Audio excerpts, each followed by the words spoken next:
The television courtroom went into complete shock when Sandra Peterson, a 51-year-old insurance fraud specialist who had spent 15 years destroying families for profit, actually laughed out loud during a grieving mother's testimony about her daughter's permanent injuries. But that wasn't the moment that would destroy Sandra's life forever. It wasn't even when she rolled her eyes so dramatically that the cameras caught every second of her contempt for a mother whose child had nearly died.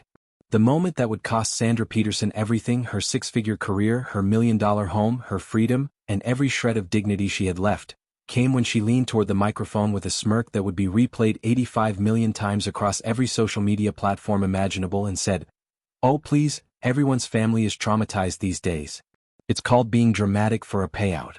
Next she'll tell us the child has PTSD from the hospital food. The silence that followed was absolutely nuclear. Every person in that courtroom felt the atmosphere shift from professional legal proceedings to something far more dangerous and personal. Judge Judy's face hardened into an expression that veteran courtroom observers recognized immediately as the calm before someone's life gets professionally executed on national television. What Sandra didn't know, what she couldn't possibly have known as she sat there in her $3,000 Armani suit feeling confident and superior, was that Judge Judy had spent the previous 96 hours conducting the kind of investigation that would make FBI agents jealous, and the thick folder on her desk contained irrefutable evidence of 37 families Sandra had systematically destroyed through fraudulent claim denials while pocketing $680,000 in bonuses over 15 years. Before we show you the exact moment when Sandra Peterson's arrogant laugh turned into desperate sobbing and begging for mercy from the same judge she had just mocked, you need to understand something critical about this case. This wasn't just about one denied insurance claim or one family being treated badly by a heartless corporation. This was about a calculated predator who had spent 15 years weaponizing medical paperwork to deny dying children the treatment that could save their lives, all so she could earn quarterly bonuses and buy luxury cars and vacation homes while families went bankrupt trying to save their children. And Judge Judy had uncovered every single victim, every falsified medical review, every email where Sandra bragged about her denial success rate, and every Facebook post where she flaunted the expensive purchases she made with her blood money. Hit that subscribe button right now if you believe people who mock suffering families and deny medical care to dying children deserve to face consequences that will follow them for the rest of their lives. And smash that like button, because what Judge Judy reveals about this insurance fraudster's 15-year pattern of denying legitimate claims to the most vulnerable families will make your blood boil with rage and then make your heart soar when justice finally catches up in the most devastating way possible. Trust me, the next 26 minutes will show you exactly what happens when someone laughs at a brain-injured child in front of America's toughest judge, and watching Sandra Peterson realize that her entire world is collapsing in real time never gets old no matter how many times you see it. The victim in this case was Rebecca Martinez, a 38-year-old elementary school teacher and single mother who earned $52,000 a year and had spent every penny of her savings trying to keep her daughter alive after a drunk driver hit 11-year-old Sophia while she was crossing the street to get the mail. Sophia Martinez had suffered a traumatic brain injury that required emergency surgery, a shattered pelvis that needed reconstruction, and a compound leg fracture that took 3 separate operations to repair. The medical bills totaled $487,000, and Rebecca's insurance policy with Nationwide Assurance Corporation had a maximum coverage of $500,000, which should have covered everything with room to spare. But Sandra Peterson, senior claims adjuster with 15 years of experience and a specialty in catastrophic injury claims involving children, had denied the claim and paid only $12,000, claiming that Sophia had pre-existing bone density issues and that the treatment exceeded medical necessity guidelines. Rebecca had been forced to max out every credit card she owned, take out high-interest personal loans, and face foreclosure on her home just to keep her daughter alive, all while Sandra Peterson collected a $7,500 bonus for that quarter's cost containment success and posted on Facebook about her brand new BMW with the caption, "Hard work pays off," followed by car and money emojis. What Rebecca discovered when she finally hired an attorney and subpoenaed Sandra's files would expose a pattern of fraud so extensive and so deliberately cruel that it would trigger criminal investigations in 3 states, destroy Sandra's career within 72 hours, and ultimately send her to federal prison for 4.5 years. Sandra Peterson had perfected the art of profitable cruelty over 15 years of working as a senior claims adjuster for Nationwide Assurance Corporation, and she had turned the denial of legitimate insurance claims into a lucrative career that most people would consider morally reprehensible but that Sandra viewed as smart business strategy. Her annual base salary was $145,000, which was already comfortable by any standard, But what really motivated Sandra were the quarterly performance bonuses that could add anywhere from $3,000 to $8,000 every 3 months based on something the company called cost containment metrics. In plain English, Sandra got paid extra money every time she found a way to deny or minimize insurance claims, and over 15 years of systematically denying coverage to the most vulnerable families she could find, she had earned an additional $680,000 in bonuses that she used to fund a lifestyle of luxury that included a $1 million home in a gated community, a BMW with vanity plates, country club membership, and annual vacations to exotic destinations that she documented extensively on social media. What made Sandra truly dangerous wasn't just her greed or her complete lack of empathy for the families whose lives she destroyed. What made her a predator in the truest sense of the word was her systematic approach to identifying and targeting the victims who would be least likely to fight back effectively against her fraudulent denials. Sandra specialized in catastrophic injury claims involving children, particularly cases where the families were headed by single parents, had limited financial resources, or were recent immigrants who didn't fully understand the American insurance system and wouldn't know how to navigate the appeals process. She kept detailed files on every family she targeted, noting their financial situations, their emotional vulnerabilities, and their likelihood of mounting an effective legal challenge to her denials. Over the course of 15 years, Sandra had handled 184 claims, and she had denied 89 of them, which gave her a 48% denial rate compared to the industry average of 11%. Of those 89 denials, 67 involved families dealing with catastrophic injuries to children, and 37 of those denials were based on falsified medical reviews where Sandra had deliberately changed doctor recommendations from approval to denial. Her method was devastatingly simple and brutally effective. When a catastrophic claim came across her desk involving a seriously injured child, Sandra would request a medical review from one of the company's consulting physicians. If the doctor recommended approval of the claim, which happened in most cases because the injuries were clearly caused by the accidents and the treatment was obviously medically necessary, Sandra would edit the doctor's report in the company's computer system, changing key findings and recommendations to create justification for a denial. She would then send a denial letter to the family filled with complex medical jargon and legal language designed to intimidate people who were already overwhelmed by the trauma of having a critically injured child. When families tried to appeal, Sandra would create additional bureaucratic obstacles and delays, counting on their exhaustion and desperation to make them give up. 23 families had been forced into medical bankruptcy directly because of Sandra's fraudulent denials, and 4 families had lost children because delayed treatment caused by Sandra's denials had resulted in complications that might have been prevented with immediate access to the care that insurance should have covered. The most damning evidence of Sandra's predatory behavior came from her own emails and social media posts, which she had written with such confidence in her own invincibility that she never imagined they would one day be read aloud in a courtroom and shared with millions of people online. In one email to a colleague, Sandra had written about a claim from a single mother whose 4-year-old had leukemia. Another sob story from another single mom. Denied. These people need to take responsibility for their own lives. In another email celebrating a particularly successful quarter, she wrote, "Hit my bonus target for Q3. Drinks on me." That email was sent the same week she had denied coverage for a 7-year-old's rehabilitation after a car accident left the child unable to walk. On Facebook, Sandra posted photos of her new BMW with the caption, "Earned a nice bonus this quarter. New car and vacation to Aruba. Hard work pays off." She posted that exactly 2 weeks after denying Sofia Martinez's claim while the child was still in intensive care recovering from brain surgery. Sandra had also kept a personal spreadsheet on her work computer that tracked her claim denials against her quarterly bonus payments, showing a clear correlation between how many legitimate claims she denied and how much extra money she earned. This spreadsheet, which she titled Cost Containment Success Tracking, would become the smoking gun that proved Sandra wasn't just following company protocols or making honest mistakes in judgment. She was running a deliberate, calculated fraud operation that turned children's suffering into personal profit. The Judge Judy courtroom buzzed with its usual electric energy as cameras rolled and the audience settled into their seats, expecting another routine insurance dispute to unfold before their eyes. Nobody in that room, not the production assistants making final checks, not the bailiff taking his position, not even the audience members who had been watching Judge Judy for decades, had any idea they were about to witness a moment that would define courtroom television history and generate 85 million views within 1 week. Rebecca Martinez entered first, wearing a modest dress that had clearly seen better days, her hands trembling as she clutched a thick folder of medical bills and hospital records against her chest like a shield.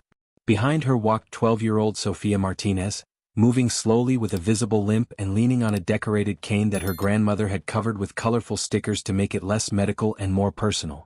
Sofia's cognitive impairment was evident in the careful, deliberate way she moved, and when she took her seat in the gallery next to her grandmother, several audience members were already wiping tears from their eyes at the visible evidence of this child's suffering. Then Sandra Peterson made her entrance, and the contrast between the two sides of this case couldn't have been more stark or more deliberately calculated to demonstrate the vast power imbalance between a struggling teacher and a wealthy insurance executive.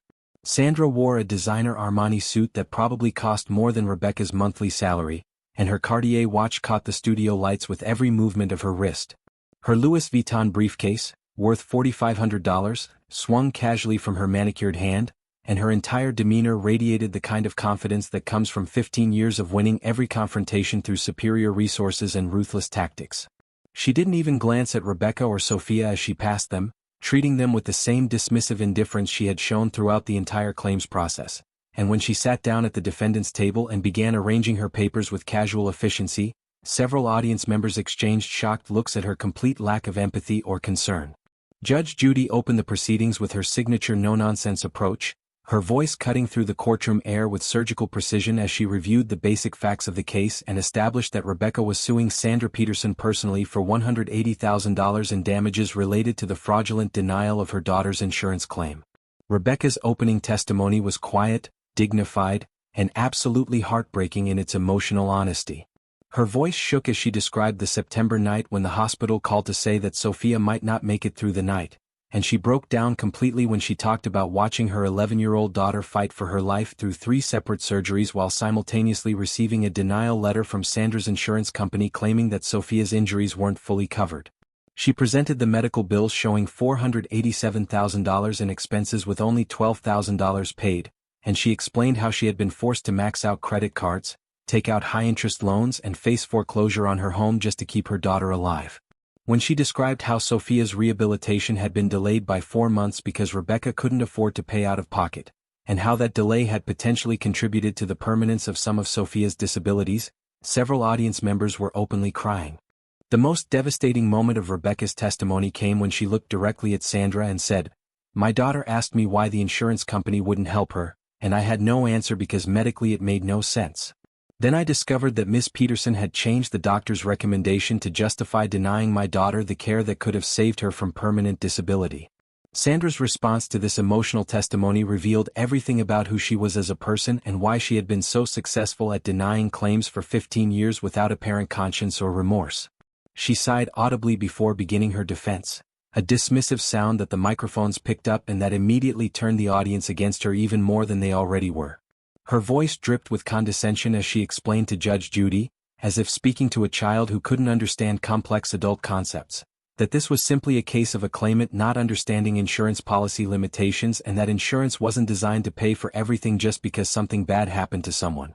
She referred to Sofia throughout her statement as the claimant's daughter, never using the child's name, never acknowledging her as a human being with permanent injuries, just treating her as a line item on a spreadsheet that needed to be managed for cost efficiency. She claimed she had followed standard company protocols and that the medical reviewer's assessment had been ambiguous and required clarification, which was her way of justifying the falsification that she had committed when she changed the doctor's clear approval recommendation into a denial. She never expressed sympathy, never acknowledged Sofia's suffering, never showed even a flicker of human empathy for what this family had endured, and the audience's murmurs of disapproval grew louder with every word she spoke. Judge Judy began questioning Rebecca with a gentle tone that regular viewers recognized as the calm before an approaching storm, asking specific questions about Sofia's injuries and establishing facts with the methodical precision of someone building an airtight case. Rebecca explained that Sofia had suffered traumatic brain injury requiring emergency surgery, a shattered pelvis needing reconstruction, and a compound leg fracture that took 3 separate operations to repair. When Judge Judy asked what the doctors had said about Sofia's prognosis, Rebecca's voice cracked as she explained that doctors told her Sofia would need years of rehabilitation and would have permanent disabilities including cognitive impairment, chronic pain, and mobility limitations. Judge Judy established that the drunk driver's insurance policy had a $500,000 maximum, that Sandra's company had paid only $12,000, and that Sophia had been a perfectly healthy 11-year-old soccer player with no pre-existing medical conditions before the accident. Then Judge Judy's tone shifted as she turned her attention to Sandra Peterson, and everyone in the courtroom could feel the temperature drop as the real confrontation began. She asked Sandra to confirm that she had denied a claim for a child with traumatic brain injury, and Sandra responded with bureaucratic language about denying portions of the claim that exceeded medical necessity, carefully avoiding any acknowledgement of the human suffering involved. When Judge Judy pointed out that paying $12,000 on $487,000 in medical bills was hardly a portion, Sandra fell back on her rehearsed defense about policy limitations and company protocols, speaking with the confidence of someone who had used these same explanations successfully for 15 years. The trap Judge Judy had set began to close when she asked Sandra about the medical reviewer's opinion, and Sandra made her first critical mistake by claiming that Dr. Harrison had expressed concerns about the extent of treatment when in fact his original recommendation had been for full approval. Judge Judy pressed harder, asking whether Dr. Harrison's review had recommended approval or denial, and Sandra hesitated before admitting that his initial recommendation was for approval but claiming she had determined upon further review that denial was appropriate. That admission opened the door for Judge Judy to ask the devastating question, "Are you a medical doctor, Miss Peterson?" When Sandra admitted she wasn't but claimed she had 15 years of experience evaluating claims, Judge Judy's response cut through the courtroom like a blade. 15 years denying claims to sick children. Sandra's voice rose defensively as she protested that characterization wasn't fair, but Judge Judy had already moved on to the next phase of her systematic destruction. The courtroom was completely silent except for Rebecca's quiet crying as Judge Judy asked her to describe the impact on Sophia, and Rebecca's testimony about her daughter's nightmares, her fear of crossing streets, her questions about why her legs didn't work right anymore, and her inability to play soccer or run with other children created an atmosphere of profound sadness that made Sandra's cold indifference even more grotesque by comparison. Then came the moment that would be replayed 85 million times and turned Sandra Peterson into the most hated insurance adjuster in America. As Rebecca broke down completely while describing how her baby had almost died and how this woman had made everything so much worse, Sandra Peterson actually laughed out loud. It wasn't a small chuckle or a nervous sound. It was an audible, derisive laugh that echoed through the silent courtroom like a gunshot. Multiple audience members gasped in shock, and Sophia started crying in the gallery as her grandmother held her protectively. Judge Judy's voice went ice cold as she asked, "Miss Peterson, did you just laugh?" Sandra, still somehow oblivious to the magnitude of her mistake, responded with a smirk. "Your Honor, I just find these testimonies are always so dramatic." When Judge Judy pointed out that a child was nearly killed, Sandra doubled down on her contempt. "Every claimant's family says they're traumatized, Your Honor. It's part of the game. The insurance claim process. Everyone exaggerates to maximize their payout." The word game hung in the air like toxic gas, and the audience's shock was palpable as they processed what Sandra had just said about families dealing with dying children. But Sandra wasn't finished destroying herself. As Rebecca cried about Sophia's permanent brain damage and inability to play soccer anymore, Sandra leaned toward her microphone with that smirk still on her face and delivered the words that would haunt her for the rest of her life. "Oh please, everyone's family is traumatized these days. It's called being dramatic for a payout." Next she'll tell us the child has PTSD from the hospital food. The silence that followed was absolutely nuclear.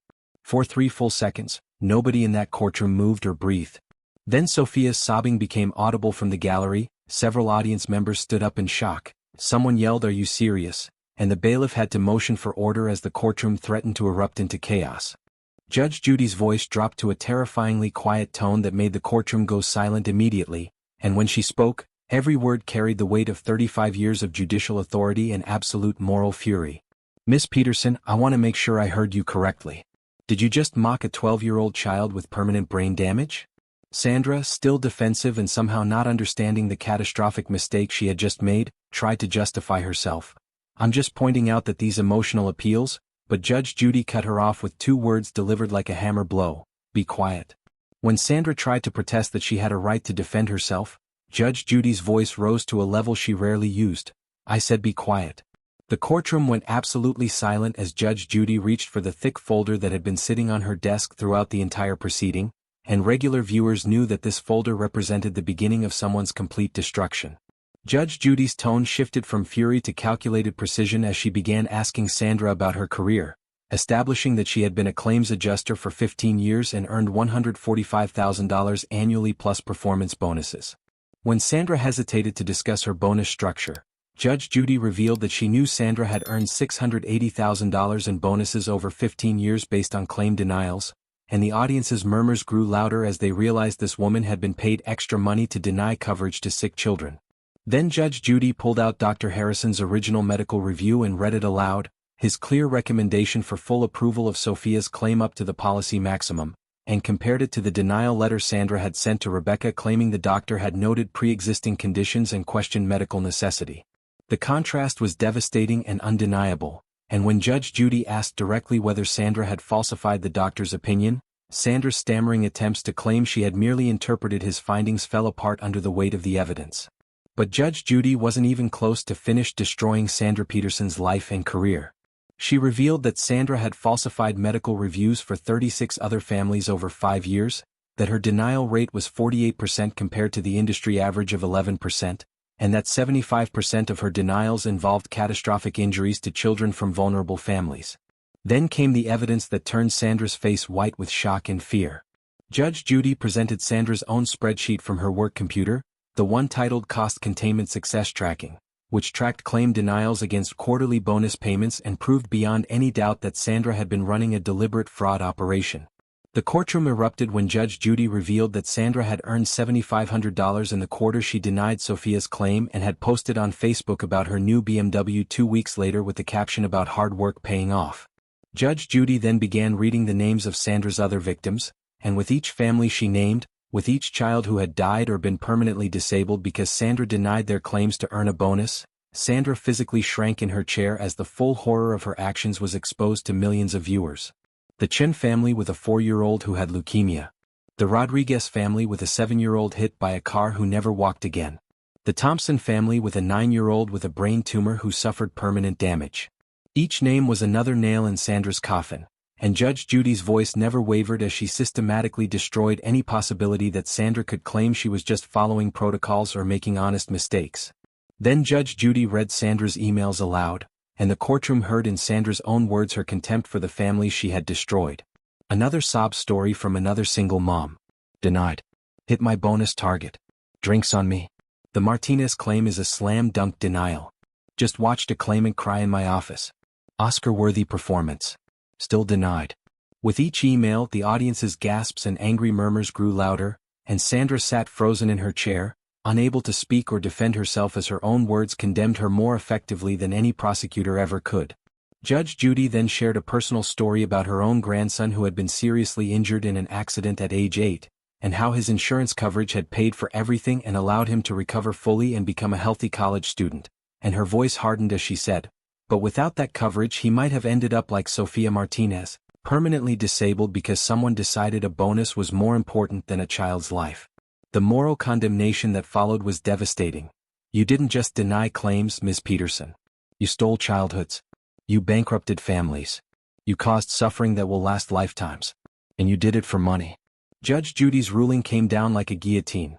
$180,000 to Rebecca Martinez, plus $50,000 in punitive damages, plus referral to the district attorney for fraud investigation, the State Insurance Commission for license revocation, and the FBI for wire fraud and RICO charges.